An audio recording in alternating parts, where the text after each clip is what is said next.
सोमवार की सुबह तो एक नए हफ्ते की क्या साथ साथ कह लीजिए नए महीने दिसंबर महीने की शुरुआत होने जा रही है और सामने खड़ा एक एक्शन पैक्ड हफ्ता। और वो प्रोड्यूसर साहब की हेडलाइंस पढ़ते पढ़ते आपने समझ ही लिया होगा कि किस तरह का इंपॉर्टेंस है। खुलते ही आज हम लोग रिएक्ट करेंगे फ्राइडे शाम आए हमारे ऑल इंपॉर्टेंट Q2 जीडीपी के प्रिंट पर। स्ट्रॉन्ग ग्रोथ और ठंडे इन्फ्लेशन के बीच फ्राइडे सुबह आनी है हमारी credit policy monetary policy meet का आउटकम सुबह 10 बजे। अगले हफ्ते एक बड़ा इवेंट खड़ा हुआ है, वेडनेसडे रात को आउटकम आना है फेड पॉलिसी का, उनके ब्याज दरों का फैसला। और उसी कड़ी में आज एक इंपॉर्टेंट जेरोम पावेल साहब की स्पीच। अब आज कह लूं या टेक्निकली कल हिंदुस्तान के हिसाब से वेरी अर्ली मॉर्निंग वो स्पीच लाइंड अप है, तो पावेल साहब की वो स्पीच बड़ी इंपॉर्टेंट हो जाएगी।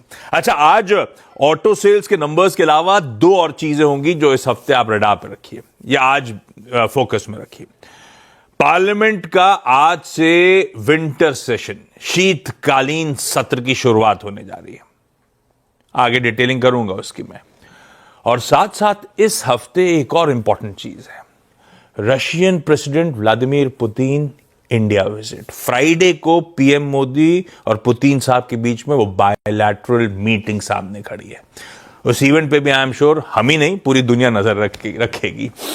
खैर, आज खुलते ही दो इंपॉर्टेंट चीजों पर रिएक्ट करना, उस पर आता हूं, पहले दिखा देता हूं। गिफ्ट निफ्टी कह रहा है आधे % उछाल के साथ भारतीय बाजार आज इस मंडे सेशन की, इस हफ्ते की शुरुआत कर रहा हूं, तो बढ़िया तेजी के साथ अगर वाकई इस तरह का गैप अप आ रहा है तो शायद हम लोग फिर से अपने रिकॉर्ड हाईस की ट्रेजेक्टरी को पार करने या उसके करीब आके खड़े हुए नजर आएंगे। हमारे एशियन पीयर्स आज सुबह सुबह जिस तरह का कामकाज कर रहे हैं दिखा दीजिए, मिला जुला सा है। एशिया में ऐसा कोई मूड नहीं है। और यूएस में फ्राइडे को ध्यान रखिए वो छोटा अर्ली क्लोज वाला सेशन था, थर्सडे छुट्टी थी, फ्राइडे को अर्ली क्लोज था।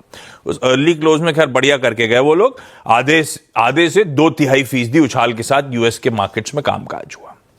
आज सुबह के फ्यूचर्स थोड़े से पस्त पड़े हुए हैं, तो तब और अब की पहली प्लेट बहुत ज्यादा डिसाइसिव ऐसा नहीं दिखा रही कि यूएस की तेजी हमें डाइजेस्ट करनी है। मोटा मोटी जहां छोड़ा था उसी के इर्द गिर्द यूएस के फ्यूचर्स नजर आ रहे हैं।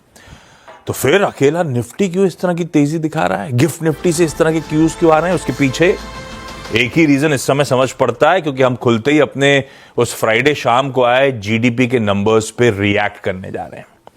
उसके ग्राफिक्स पहले लेकर आता हूं, उसके बाद हॉर्माज से वो छोटे सेशन की बातचीत करी जाएगी। Q2 जीडीपी यानी कि सितंबर क्वार्टर आया 8.2% पे, नेटवर्क का पोल था 7.4% के आसपास। तो पिछले साल से पोल से गजब का अपटिक आपको नजर आएगा। और ये जो जीडीपी नंबर 8.2 आपको आपकी स्क्रीन पे नजर आ रहा है, 6 तिमाहियों का सबसे हाईएस्ट नंबर है। 6 तिमाहियों बाद इतनी फास्ट पेस पे इकोनॉमी एक्सपैंड करती हुई नजर आई। लास्ट टाइम जो आंकड़ा इससे मजबूत नजर आया था वो था FY24 का लास्ट क्वार्टर, मार्च क्वार्टर, 8.4 का वो नंबर। उसके बाद से देखिए अब जाके वापस 8.2 की ट्रेजेक्टरी पर।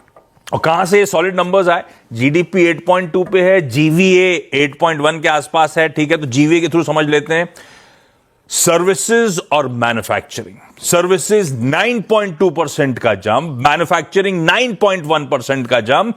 तो एक तो स्ट्रॉन्ग मैन्युफैक्चरिंग का कमबैक है और हमारी सर्विसेज एक्टिविटी स्ट्रॉन्ग चल रही है।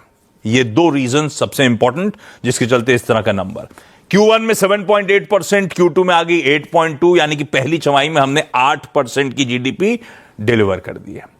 पिछले साल से कह लीजिए आप, पिछले साल पहली छमाही में 6.1 थी।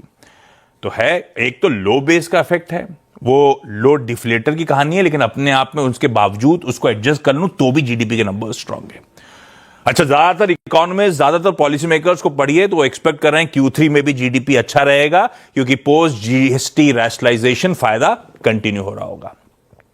हमारे सीईए, चीफ इकोनॉमिक एडवाइजर जो हैं वी अनंत नागेश्वरन साहब, अब वो कह रहे हैं कंफर्टेबली पूरे साल की ग्रोथ 7% या नॉर्थ ऑफ 7% होगी।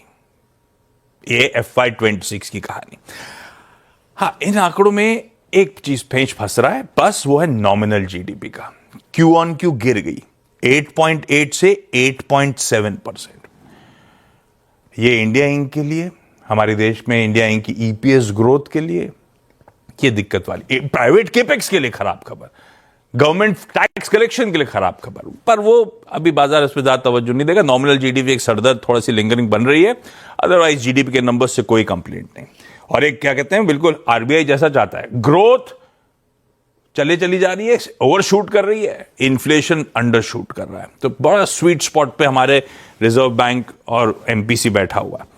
तो ऐसे में उतना ही और डाइसी हो गया, उतना ही अनप्रेडिक्टेबल हो गया फ्राइडे को एमपीसी फाइनल फैसला क्या लेगा, क्योंकि इतनी अच्छी ग्रोथ के बाद के दरों में कटौती की जरूरत है कि नहीं। पर यह भी ध्यान रखिए, हमारी एमपीसी थोड़ी सी डविश रही है हमेशा से, और शायद ये लास्ट मौका है।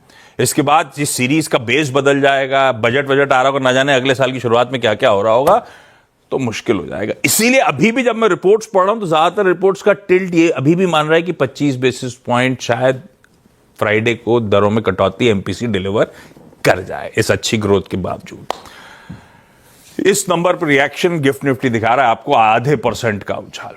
आज ऑटो सेल्स के नंबर्स और ताजा तस्वीर दे देंगे आपको, फेस्टिव सीजन के बाद मूड कैसा चल रहा है। यतिन की रिपोर्ट तो कही रही थी कि एक्सपेक्टेशन अच्छे ही नंबर्स डिलीवर होंगे ऑटो सेल्स के, पर